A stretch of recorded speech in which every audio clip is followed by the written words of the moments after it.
Salman al-Ansari, this doesn't sound like an off-the-cuff remark. This is something that has been thought out in Washington. Your reaction, first of all, to the words of Joe Biden?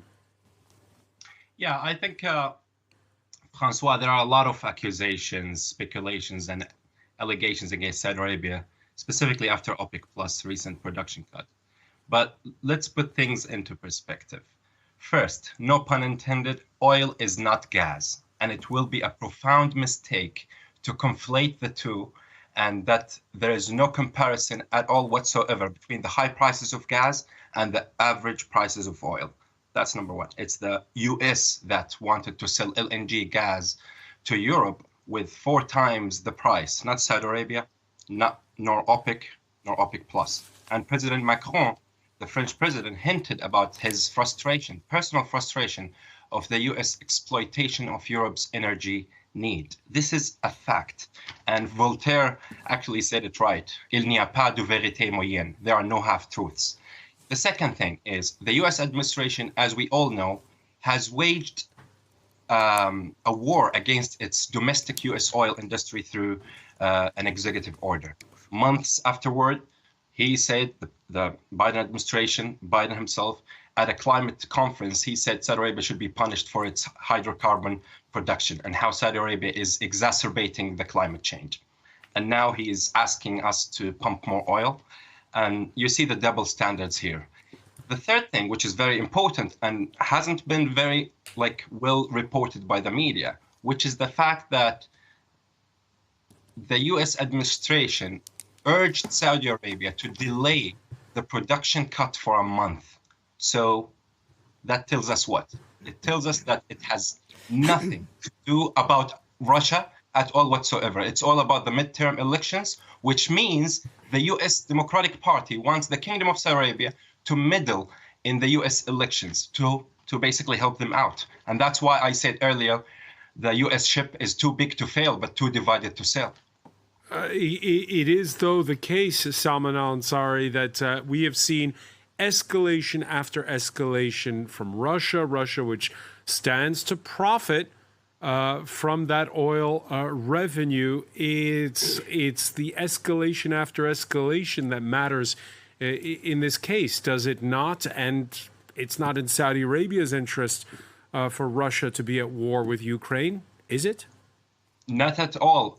Actually, Saudi Arabia, 2 weeks ago, the US administration itself thanked the Crown Prince Mohammed bin Salman for his personal efforts to mediate between the two Vladimirs, Putin and Zelensky, and managing to release American and European war prisoners. It was just 2 weeks ago. It was a huge step. You can call it symbolic, but at the end of the day, it's actually very important. Specifically, it might activate Saudi Arabia to do more efforts with regards to working to mediate between the two powers, so we don't get into a third world war scenario. And I'm not exaggerating here. It's actually a very possible thing. And Saudi Arabia has actually sided with the UN statement against taking lands by force. So Saudi Arabia has been very clear about its rejection of the Russian step to invade Ukraine. But does that mean Saudi Arabia is going to take sides in this specific conflict, or better for Saudi Arabia to be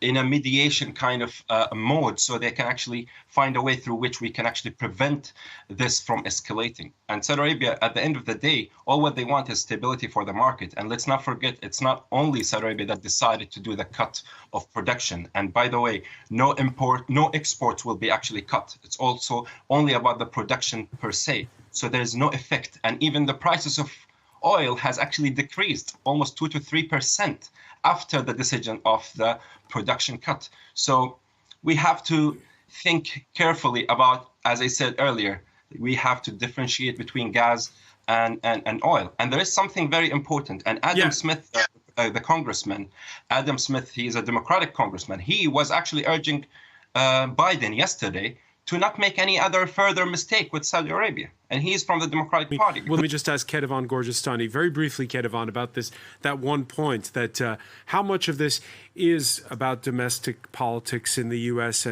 Of course, it's a very big part. It might not be the most public part of the messaging from the White House. They are worried that there is going to be skyrocketing gas price. That is why I would agree with what your guest said about that this is completely political for the Americans. Salman Ansari, what's your reaction when you hear Vladimir Putin saying, we're not isolated, we have partners, we have friends? Does that, again, make OPEC Plus nations complicit in this invasion of Ukraine? Let me tell you something, Francois, and as you know, I'm a political analyst, independent one. Russia, we have a lot of differences with Russia. Russia is supporting the regime that threatens our existence, which is Iran. Does that mean we have to take a side to be against them in this specific case? Not necessarily, because you can use diplomacy to de-escalate. We don't need to escalate because that's a strategy that doesn't work. Escalate to de-escalate is not going to work. We need to work on de-escalating the issue and to prevent this from going out of control. It's still under control. All what we are seeing is still under control, but even after the bombing of urban centers that we've seen over the last 3 days?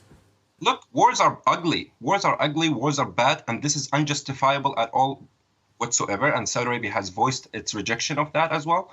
But at the same time, we don't want this to escalate. So is the solution for us to be just taking sides and just to try to do some kind of dramatic move in order for us to take sides? It's not in the interest of Saudi Arabia. It's not in the interest of the Arab world, and it's not in the interest of the energy market. And let's be very honest, Saudi Arabia is not a client state. It's not a client state. It's a nation that predates the US, and it's the heart of the Arab and Muslim world. And I think it will be a catastrophic mistake if the US takes any measure against Saudi Arabia. It would be, I would call it the mistake of the century, if the US does something against the interest of the Kingdom of Saudi Arabia. The US-Saudi relations, I'm a big believer in this relationship. It's the cornerstone of global security and economic prosperity. Mike Pompeo himself said that he can't imagine a world where there is no Saudi, where's no Saudi-US relations. So, and as I mentioned, the congressman from the Democratic Party, Adam Smith, and others. So there are people who we can count on in the United States who know the value of this relationship and who actually appreciated us just 2 weeks ago about the move we did with mediating between Russia and Ukraine. Even Zelensky, President Zelensky himself, thanked the Crown Prince Mohammed bin Salman. But if Russia's not isolated, this war could last a long time. We know that Wall Street Journal article that we mentioned at the outset said that U.S. officials had warned their counterparts in Riyadh that public mood is turning against big oil producers, whether it be the Russians or the Saudis. And even if Donald Trump were to win re-election in 2024, it wouldn't be like it was in 2017 when his first foreign visit was to Saudi Arabia. Your thoughts on that?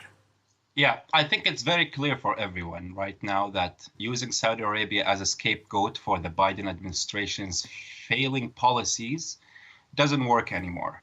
And if the Biden administration wants to lower the cost of oil and gas, they simply should invest more in their refineries and to lower energy taxes and to also to stick to a reasonable long-term plan that can both help their transition to clean energy without harming their American energy consumers. So just using Saudi Arabia and putting it in the center of the talk when it comes to the high energy prices is not going to help anyone. And I think across the aisle in the United States, they know that. But Biden is just trying to use this for midterm election success. But I don't think it's going to even work.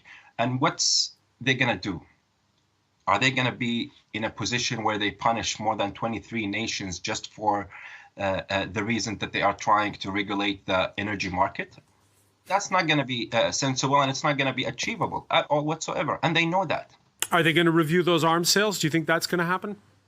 That's up to them. It's up to the Americans to do so. And Saudi Arabia has the whole world, and it's a demand and a supply. So weapons just like any other commodity.